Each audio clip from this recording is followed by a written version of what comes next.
शुरुआत करने जा रहे हैं हम गांधी परिवार के सस्पेंस को लेकर। और सस्पेंस कहां? उत्तर प्रदेश की उन 2 सीटों पर, एक का नाम अमेठी, दूसरे का रायबरेली, जो उत्तर प्रदेश में बची कुची सियासी जमीन के तौर पर अपनी पहचान रखते हैं। अपनी इसी पहचान को क्या गांधी परिवार खोने पर आमादा है? क्योंकि अभी तक अमेठी हो या रायबरेली हो, गांधी परिवार की तरफ से किसी के भी नाम पर कांग्रेस पार्टी मोहर नहीं लगा पा रही। इसीलिए सवाल पूछा जा रहा है कि अभी तक जो कोई ऐलान उम्मीदवार के नाम का नहीं कर पा रही कांग्रेस पार्टी, ये क्या किसी तरीके की कोई कंफ्यूजन है या कोई स्ट्रेटेजी है, कोई रणनीति है क्या? ये जो भी हो, पर सवाल ये बड़ा हो रहा है कि जिस तरीके से अमेठी और रायबरेली में गांधी परिवार चुनाव मैदान में अभी तक नहीं उतरा, उससे कहीं ना कहीं कांग्रेस पार्टी के भीतर भी गांधी परिवार की रेलेवेंस पर सवाल जरूर खड़ा हो रहा है। देखिए आज की कवर स्टोरी।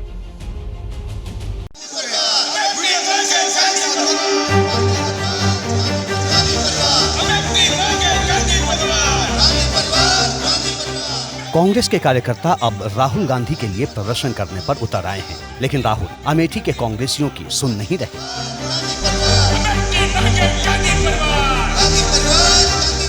खबर है कि राहुल गांधी अमेठी से चुनाव नहीं लड़ेंगे और ये खबर जब से अमेठी के कांग्रेस कार्यकर्ताओं तक पहुंची है, वो परेशान हैं और अपने नेता से चुनाव लड़ने की गुहार लगा रहे हैं।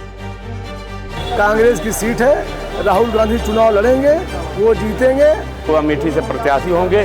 चंद मिनटों का और खबर है, बहुत जल्दी ये सूचना आ जाएगी कि राहुल गांधी अमेठी से चुनाव लड़ेंगे। अमेठी से गांधी परिवार का रिश्ता व्यक्तिगत है, पारिवारिक है। अमेठी की जन को राहुल गांधी जी, प्रियंका गांधी जी या क्यों कहें, अमेठी परिवार को गांधी परिवार का इंतजार है। ठीक है, लोगों ने उनसे मांग की है और हाईकमान से भी अमेठी के कांग्रेस जनों ने अपनी जनभावना जो है यहाँ की उनको अवगत कराया है। राहुल गांधी मजबूती के साथ यहाँ से लड़ेंगे और राहुल गांधी मजबूती के साथ आएंगे। जिस दिन आएंगे उस दिन सुनामी आएगी यहाँ से। एबीपी न्यूज को सूत्रों से जो जानकारी मिली है, उसके मुताबिक कांग्रेस अध्यक्ष मल्लिकार्जुन खड़गे कांग्रेस कार्यकर्ताओं की भावनाओं के बारे में राहुल गांधी को बताने वाले हैं। कल राहुल के साथ खड़गे की कर्नाटक में रैली है और माना जा रहा है कि इसके बाद कोई अंतिम फैसला हो सकता है। कांग्रेस सेंट्रल इलेक्शन कमेटी ने कांग्रेस अध्यक्ष जी को पूरा अधिकार सौंपा है कि वो जल्द से जल्द अमेठी और रायबरेली के जो कांग्रेस पार्टी के उम्मीदवार हैं उसकी घोषणा करें। मेरा ये मानना है कि अगले 24 घंटे के अंदर कांग्रेस अध्यक्ष इसकी घोषणा करेंगे। अमेठी के लिए कांग्रेस फैसला नहीं ले पा रही और बीजेपी की स्मृति ईरानी नामांकन करके प्रचार शुरू कर चुकी हैं। पिछली बार राहुल गांधी को स्मृति के हाथों हार मिली थी। इस बार राहुल आते हैं तो मुकाबला फिर स्मृति से होगा। 2019 में स्मृति ईरानी को 4,68,000 वोट मिले थे, जबकि राहुल गांधी को 4,13,000 वोट मिले। 55,000 वोटों से स्मृति ईरानी चुनाव जीत गई थी। बीजेपी के नेता कह रहे हैं कि कांग्रेस को हार का डर सता रहा है, इसलिए फैसला नहीं ले पा रही। माहौल दिखाई दे रहा है जैसे मध्य प्रदेश के 2 सीटों में कांग्रेस और उसके गठबंधन के प्रत्याशी मैदान छोड़ करके भाग गए। गुजरात के अंदर एक प्रत्याशी मैदान छोड़ करके भाग गया। तो 400 पार का जो नारा था, उस नारे के तो हम एक कदम आगे बढ़ा दिए हैं और ये जहां खड़े थे उससे पीछे चले गए। जितने सांसद इनके 2019 के लोकसभा में थे, उससे भी कम सांसद इस समय कांग्रेस के जीत रहे हैं। अमेठी और रायबरेली से लड़ने का साहस नहीं हो रहा है। अमेठी और गांधी परिवार का रिश्ता काफी पुराना है। पिछली बार की हार को छोड़ दें तो सोनिया और राहुल लगातार इस सीट से चुनाव जीतते रहे हैं। अमेठी को गांधी परिवार का गढ़ माना जाता है। अमेठी से गांधी परिवार का रिश्ता साल 1980 से जुड़ा है। तब पहली बार संजय गांधी इस सीट से सांसद बने थे। उनके बाद राजीव गांधी, सोनिया गांधी और राहुल गांधी अमेठी में परिवार की विरासत संभाल चुके हैं।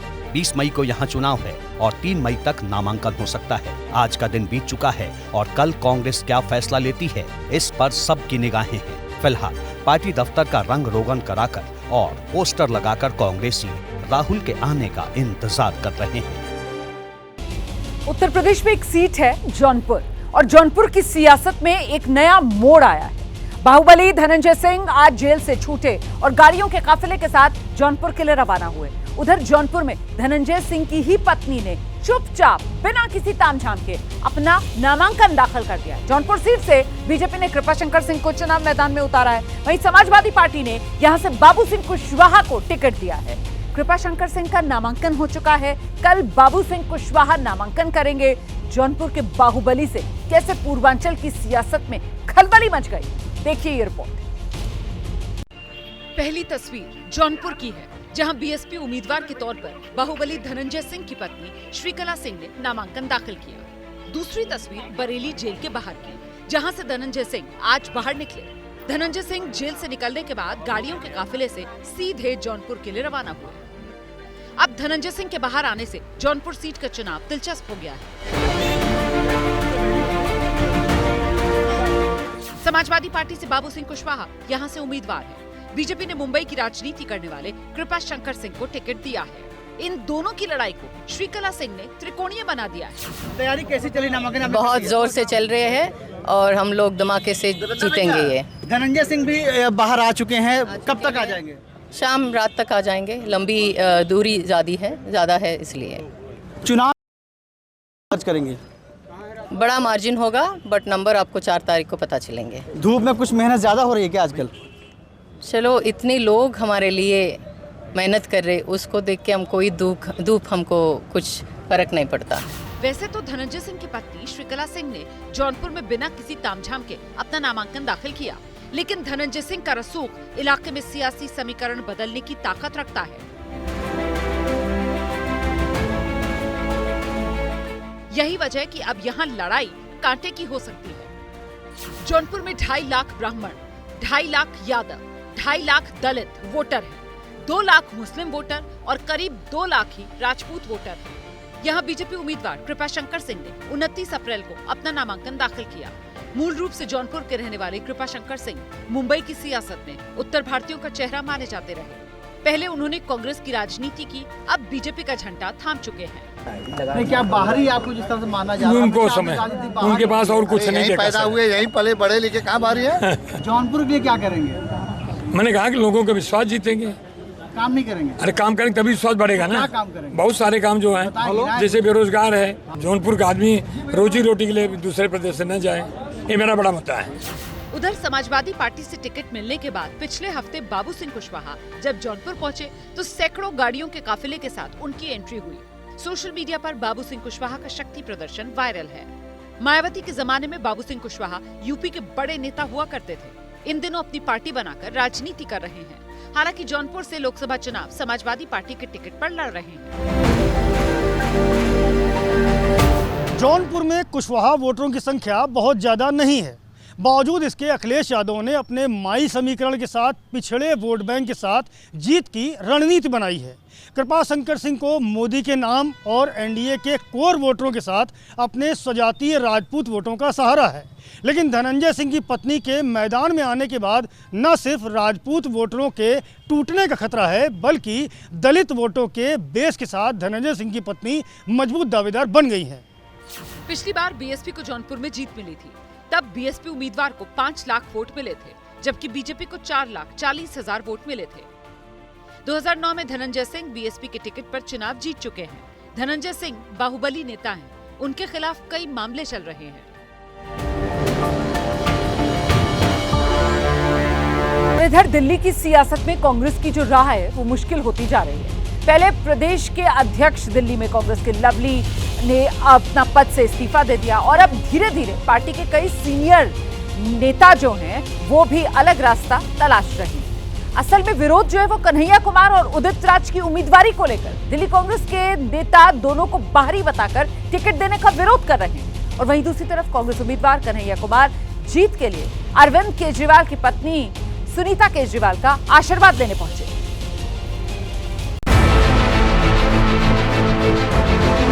नॉर्थ ईस्ट दिल्ली से चुनाव लड़ रहे कन्हैया कुमार एक तरफ सुनीता केजरीवाल से मुलाकात कर रहे हैं तो दूसरी तरफ अपनों से ही लड़ रहे हैं। कन्हैया कुमार और सुनीता केजरीवाल की मुलाकात की पूरी खबर आपको बताएंगे, लेकिन उससे पहले दिल्ली कांग्रेस में चल रहा ताजा घमासान आपको बता देते हैं। कांग्रेस के 2 पूर्व विधायक नसीब सिंह और नीरज बसोया ने इस्तीफा दे दिया है। आम आदमी पार्टी से गठबंधन और लोकसभा उम्मीदवारों के खिलाफ दोनों नेताओं ने चुनाव से ठीक पहले पार्टी छोड़ दी। जिन लोगों ने हमारे नेताओं के बारे में ऐसी ओछी भाषा का इस्तेमाल किया उस समय, ऐसे लोगों के साथ आज हमारी हाईकमान समझौता गठबंधन कर रहे हैं। मैं तो समझता हूँ दिल्ली की 1 सीट पर गठबंधन किया है हमारी पार्टी ने। जो 2 लोग हैं वो हमारी आइडियोलॉजी के लोग नहीं हैं, वो कांग्रेस से बाहर के लोग हैं। हमारा ये कहना था कि जब हमारा नेचुरल विरोधी है ये आदमी, आप नेचुरल एनिमी से आप अलायंस कैसे कर सकते हो? और आपका जो अलायंस का जस्टिफिकेशन है वो हमारे समझ में नहीं आ रहा। जब हमें समझ में नहीं आ रहा तो दिल्ली के लोगों को कैसे समझ में आएगा? आपसे गठबंधन और कन्हैया कुमार उदित राज को उम्मीदवार बनाए जाने के खिलाफ दिल्ली कांग्रेस के अध्यक्ष अरविंदर सिंह लवली भी पद से इस्तीफा दे चुके हैं। शीला दीक्षित सरकार में मंत्री रहे राजकुमार चौहान भी पार्टी को अलविदा कह चुके हैं। सिर्फ बड़े नेताओं का इस्तीफा ही नहीं, कन्हैया कुमार के खिलाफ दिल्ली कांग्रेस के कार्यकर्ता भी सड़क पर संग्राम कर रहे हैं।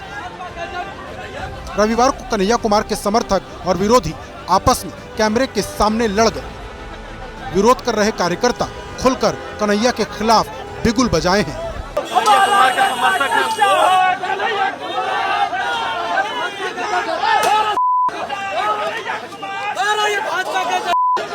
हमारी मांग सिर्फ इतनी है, हमारे जो स्थानीय कार्यकर्ता हैं उनको टिकट दी जानी चाहिए। कांग्रेस में इतने वर्कर हैं, पुराने इतने नेता हैं, उनको टिकट मिलनी चाहिए थी। हमें कन्हैया कुमार जी भारी है, सिर्फ इस वजह से दिक्कत है वो विवादित है। हमारे लोकल कैंडिडेट हमारे को सर्वप्रिय है, उनकी यहाँ पर डिमांड है। हम चाहते हैं हमारा लोकल कैंडिडेट कांग्रेस पार्टी को दे दिया जाए। अपनों के विरोध के बीच कन्हैया कुमार सीएम केजरीवाल के घर पहुंचे। कन्हैया ने सीएम की पत्नी सुनीता केजरीवाल से मुलाकात की। कन्हैया इसके बाद समर्थन जुटाने सांसद संजय सिंह के घर भी पहुंचे और मुलाकात की। कन्हैया को भरोसा है कि दिल्ली के इस दंगल में आम आदमी पार्टी के साथ उनके लिए सब मंगल ही होगा। 4 सीट पे हम चुनाव नहीं लड़ रहे हैं, हम 543 सीट पे चुनाव लड़ रहे हैं। हम इंडिया अलायंस के सब लोग जो है घटक दल हैं और ये अलायंस पूरी तरह से एकजुट है। दिल्ली की भी 7 सीट पे चुनाव लड़ रहे हैं। तो जो भी हम लोग रणनीति बना रहे हैं वो किसी एक प्रत्याशी के लिए या एक पार्टी के लिए नहीं बना रहे हैं, वो दिल्ली के लिए बना रहे हैं, दिल्ली के लोगों के लिए बना रहे हैं, क्योंकि ये दिल्ली के लोगों के आत्मसम्मान का सवाल है। वैसे कन्हैया कुमार जिस सीट से उम्मीदवार हैं, उस सीट से 2019 में कांग्रेस ने पूर्व सीएम शीला दीक्षित को उम्मीदवार बनाया था। 2014 से लगातार इस सीट पर जीत रहे बीजेपी के मनोज तिवारी ने कन्हैया और आम आदमी पार्टी के नेताओं की मुलाकात पर तंज कसा। सुनीता केजरीवाल जी से मिल गए कन्हैया कुमार, आम आदमी पार्टी का हो गया बंटाधार। अब इनकी जो बची खुची है सब खत्म हो गई कांग्रेस की, और अब आम आदमी पार्टी ने अपना समाप्त कर लिया। मैं समझता हूँ ये स्वार्थ की राजनीति देशद्रोहियों तक मिलाने के लिए आ गई। अब सत्य हो गया कि ये पुन्नू से चंदा ले सकते हैं।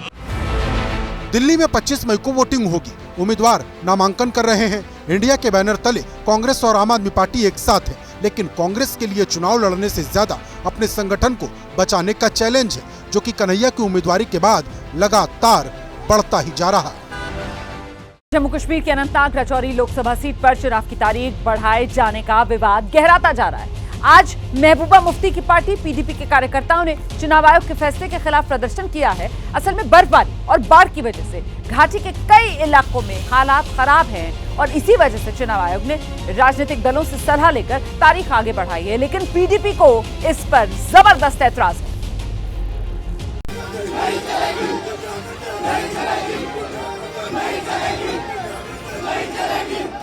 श्रीनगर में पीडीपी के कार्यकर्ता सड़कों पर उतरे हुए हैं और चुनाव आयोग के खिलाफ प्रदर्शन कर गुस्सा जाहिर कर रहे हैं।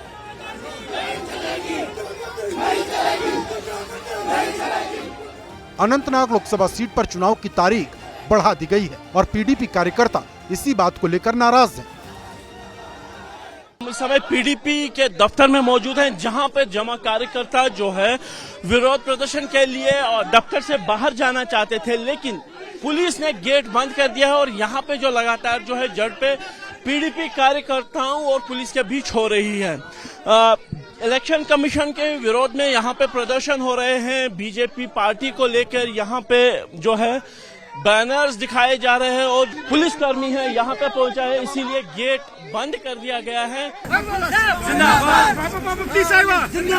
अनंतनाग सीट से पीडीपी प्रमुख महबूबा मुफ्ती चुनाव लड़ रही हैं और तीसरे फेज में 7 मई को यहां चुनाव होना था, लेकिन जम्मू कश्मीर के कई इलाकों में हो रही बर्फबारी की वजह से चुनाव की तारीख बढ़ा दी गई। बर्फबारी की ये तस्वीरें पहलगाम की हैं। पहलगाम अनंतनाग लोकसभा क्षेत्र में ही पड़ता है और यहाँ पिछले कई दिनों से भारी बर्फबारी हो रही, जिसकी वजह से बर्फ की मोटी चादर बिछ गई है। इसी तरह राज्य के पहाड़ी इलाकों में जबरदस्त बर्फ गिर रही।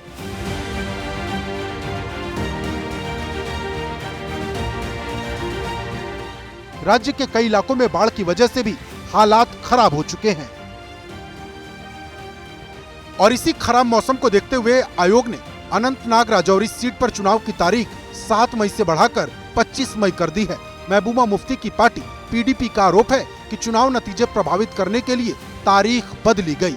साउथ कश्मीर में हमारी अब वेव पूरी, चाहे वो अनंतनाग हो, राजौरी हो, वहाँ पे आ चुकी है। इसके बाद ये लोग ये डिसाइड कर रहे हैं कि हम लोगों को वहाँ पे इलेक्शन डेफर करना है, अगर यही मौसम का बहाना देके। पुलिस बाहर जाने नहीं दे रही है। पुलिस का तो यही काम है, जब भी मोदी साहब को ऐसा लगता है, बीजेपी को ऐसा लगता है कि पीडीपी ग्रो कर रही है, पुलिस उसको रोक देती है। मैं बस इतना कहना चाहता हूँ, हमने रिकमेंडेशन दी उस टाइम की डिलिमिटेशन प्रोसेस आपका फ्लॉड है। ज्योग्राफिकली पुंछ राजौरी मिलता नहीं है अनंतनाग के साथ, सिर्फ मुगल रोड बीच में कनेक्शन है। अगर आज वो रीजन है मौसम का खराब होने का रीजन, उस टाइम जब हम रिकमेंडेशन दे रहे थे, वो हमारी रिकमेंडेशन क्यों नहीं मानी? देख सकते महबूबा मुफ्ती सहित अनंतनाग राजौरी सीट पर 21 उम्मीदवार मैदान में हैं। पिछली बार नेशनल कॉन्फ्रेंस को जीत मिली थी और महबूबा मुफ्ती तीसरे नंबर पर थी। नेशनल कॉन्फ्रेंस के नेता और पूर्व सीएम उमर अब्दुल्ला भी चुनाव तारीख बदले जाने को साजिश बताकर निशाना साध रहे। साजिशों का अगर आपको मिसाल चाहिए तो कल का इलेक्शन कमीशन का फैसला देखिए। हमने हफ्ता पहले कहा था कि ये फैसला मत लीजिए, यहां के इलेक्शन को पोस्टपोन करने की कोई जरूरत नहीं है। अरे जब बारिश पड़ रही थी तब नहीं किया, जब धूप निकली तब कहा इलेक्शन पोस्टपोन करो। लेकिन सोच समझ के एक साजिश के तहत जो है ये फैसला लिया गया। असल में बर्फबारी की वजह से 25 अप्रैल को चुनाव आयोग ने प्रशासन से रिपोर्ट मांगी थी, जिसके बाद राजनीतिक दलों से बात करके आयोग ने तारीख आगे बढ़ा दी। लेकिन ये फैसला राज्य की 2 प्रमुख पार्टियों को पसंद नहीं आ रहा, जिसकी वजह से विवाद हो रहा। उत्तराखंड के मुख्यमंत्री पुष्कर सिंह धामी आज अयोध्या में रामलला के दर्शन के लिए पहुंचे। एबीपी न्यूज के रिपोर्टर संजय त्रिपाठी से खास बातचीत में धामी ने कांग्रेस पर जमकर निशाना साधा। रामलला के दर्शन किए हैं, लल्लू सिंह का नामांकन भी कराया। पहले भी जब प्राण प्रतिष्ठा हुई थी उसके बाद आप आए थे यहाँ पर दर्शन करने, तो क्या लगता है राम बेड़ा पार करेंगे? देखिए, राम तो हमेशा ही जो है बेड़ा पार करते हैं और देश के अंदर जो भी बड़े बड़े काम हुए हैं, ऐतिहासिक फैसले लिए गए हैं, देश के अंदर धारा 370 का खात्मा हुआ है, 3 तलाक से मुस्लिम बहनों को मुक्ति मिली है, सीएए का कानून देश के अंदर लाया गया है और रामलला की कृपा से ही रामलला अपने घर में विराजित हुए। आशान्वित हैं आपकी तीसरी बार फिर से मोदी प्रधानमंत्री बने? हाँ, निश्चित रूप से। वो तो देखिए, देश के अंदर आज चर्चा इस बात की नहीं है कि सरकार किसकी बनने वाली है। आज देश के अंदर हर एक व्यक्ति कह रहा है कि मोदी जी की ही सरकार बनने वाली है। हाँ, 400 से ज़्यादा कितनी सीटें आने वाली है, चर्चा इस बात की हो रही है। राहुल गांधी ने ये कहा कि आदिवासी होने के नाते राष्ट्रपति मुर्मू को प्राण प्रतिष्ठा समारोह में नहीं बुलाया गया। राहुल गांधी अपनी पार्टी और अपने परिवार के संस्कारों से बाहर नहीं आ पा रहे हैं। मोदी जी के नेतृत्व में ही एक सामान्य आदिवासी परिवार में पैदा हुई मुर्मू जी को भी राष्ट्रपति पद का उम्मीदवार बनाया गया, राष्ट्रपति बनी। तो ये किसी प्रकार से उनको हजम नहीं हो रहा है। आज मोदी जी हर वर्ग के उत्थान का काम कर रहे हैं, हर वर्ग को आगे लाने का काम कर रहे हैं और ये लोग चूँकि आज भी तुष्टीकरण की राजनीति कर रहे हैं, आज भी कर्नाटका में एसटी, एससी और ओबीसी का आरक्षण काट कर एक वर्ग विशेष के लोगों को दे रहे हैं। कर्नाटका मॉडल पूरे देश में लागू करना चाहते हैं। बात उत्तर प्रदेश की ही मैनपुरी सीट की, जहां मुलायम परिवार का दबदबा रहता है। बीजेपी इस सीट पर जोर शोर से प्रचार कर रही है। बीजेपी ने जयवीर सिंह को यहां चुनाव मैदान में उतारा है और सामने मुलायम परिवार की बहू अखिलेश यादव की पत्नी डिंपल यादव। डिंपल के साथ साथ उनकी बेटी भी प्रचार के मैदान में उतरी हुई है। कल योगी आदित्यनाथ यहां रोड शो करेंगे। मायावती है मैनपुरी का ये चुनावी समीकरण जरा समझिए।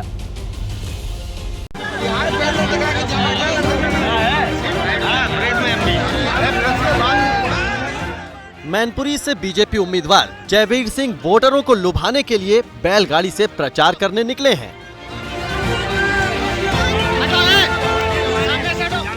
मैनपुरी बीजेपी के लिए यूपी में सबसे बड़ी चुनौती वाली सीट है। 2014 और 2019 की लहर में भी बीजेपी ये सीट नहीं जीत पाई। अब मुलायम सिंह यादव इस दुनिया में नहीं है, तो बीजेपी इसे जीतने के लिए जोर लगा रही है।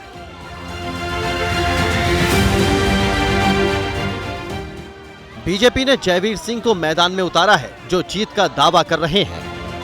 डिंपल यादव के लिए पूरा खानदान लगा है और आप बैलगाड़ी पर हैं। जिस मैनपुरी को गढ़ की बात ये करते थे, आज आप देख रहे होंगे जिस तरह का जन सैलाब, जिस तरह की उमंग, जिस तरह का जोश आदरणीय योगी जी और मोदी जी की नीतियों को लेकर है, उसका ही परिणाम है कि आज मैनपुरी का तथा कथित किला जो समाजवादी अपना कहती थी, पूरी तरह ध्वस्त होने का काम जनता कर रही है। जयवीर सिंह को जिताने के लिए गृह मंत्री अमित शाह मैनपुरी गए थे। क्या कहकर वोट मांगा, आप खुद देख लीजिए। भाई और बहनों, मैनपुरी में तीसरे चरण में चुनाव है।